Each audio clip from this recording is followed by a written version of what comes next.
How'd Yeah, today went? I thought the day went well. 0 injuries, which is what you always want in a scrimmage situation. We got a lot done with all the referees here in all different phases, so I was excited about that. And I thought, again, there was big plays made on both sides of the ball, and so that we'll go back and look at the film and work from there. But I was pleased with the overall effort of the guys out there today.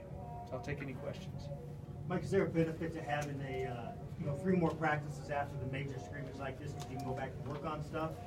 Yeah, there is. We moved it back. We had a few guys that had some injuries that we wanted to be able to give them more time, and another week there was able to get them out there to practice, and they wouldn't have missed the first few days of practice.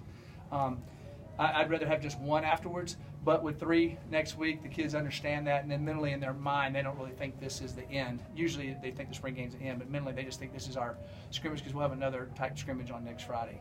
Because we get 3 of them. So we've had 2, and we'll have a 3rd one next Friday. You had Jake Moretti in there playing some left tackle today. Yes. How long has he been doing some of the team stuff with you guys? This is his 3rd practice of doing a lot of team.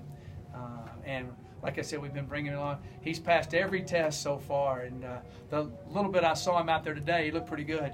Hopefully he'll keep going, because he's extremely talented, and we would love to have him out there playing. It's going good. Not just today, but those other 2. How do you feel like that he's looking well? there? Yeah. He looked really well. We went like 8 plays, and we went like 14 plays, and today we went around 20. And he held up, and then we've been doing all the one-on-ones and all that, just progressing along. And it's exciting to see it, not only as a coach, but I'm really more excited just for the kid, for all he's been through. I'm really just excited for the kid. His dad came to practice the other day. His high school coach showed up at practice, and you could just see the glow in their eyes, just thinking that he's having a chance to play. It's exciting.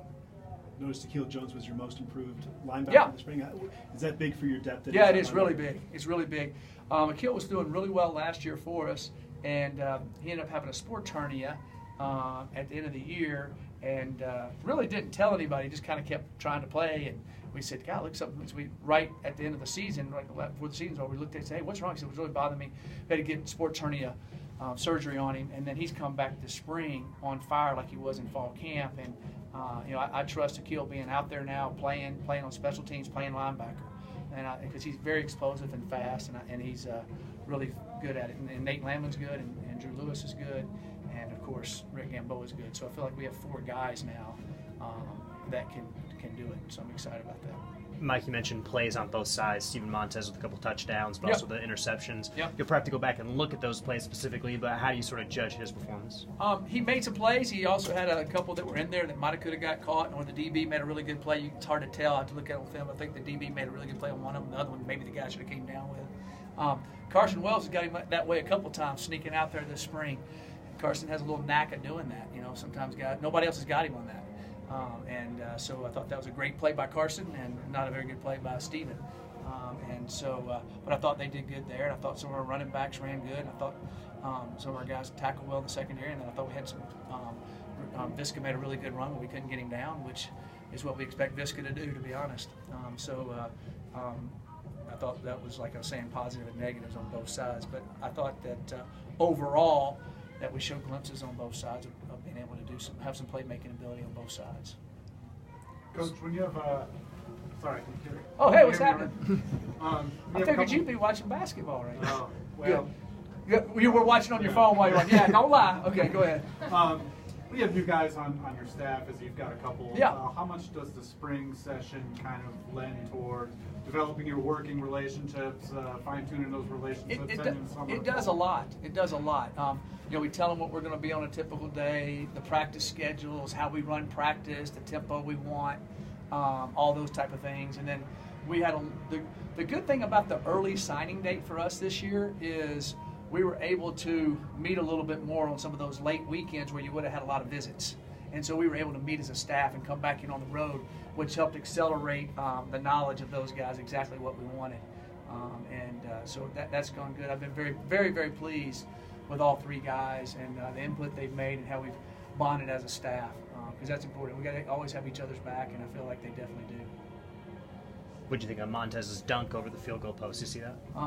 I didn't like it. Chev got him, so we pulled him out after that. He came up and apologized to me, and so I told him, I said, well, 2 years ago you were so fat you couldn't have done that, so now you're in better shape. But we'll get him. He'll have a little bit of extra on Monday's practice. How hard is that to kind of shape his spirit, but also try to maintain that? No. I want him to have his passion, the run, the play. I don't want him to go up and dunk it. But he has that fire, that vinegar in him, and which is good, which is really good. And he said, I wouldn't have done that on game day. I said, I know you wouldn't have.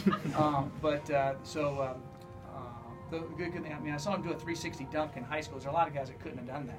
So that's a good thing. He's a good athlete. It's a bad thing that he did it. But no, he's got a lot of charisma to him, and the guys really love him, and he's competing really hard. And I thought he did a really good job today on his slides and understanding. Like on the 2-minute there, he thought about it, he dove forward, which that's not a slide because he had to get that first down, and then that would stop the clock. In the past, he might have slid there and stopped it before. So that knowledge of all those game situations, he's really improved on it.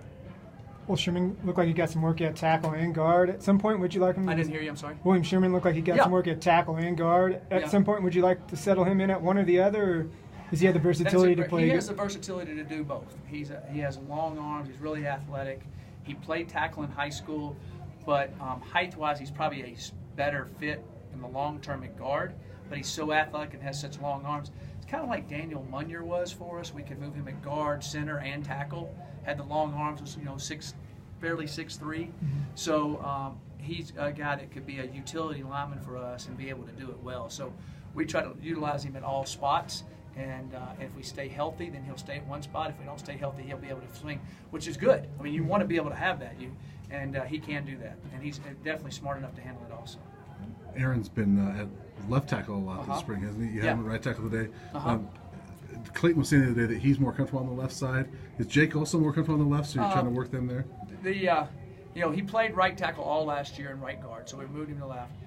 If Jake Moretti keeps coming on, hopefully then Jake is more comfortable at left, especially with his knee injury. It's better for him to be on the left than the right. And Aaron can play both, and he can play guard. So Aaron could fluctuate playing right tackle too. We'll just have to see how that comes along. We're going to rotate them in practice so it's not foreign in the game and they can perform well. Anything else for Coach? Is that your music out there? You going to start dancing?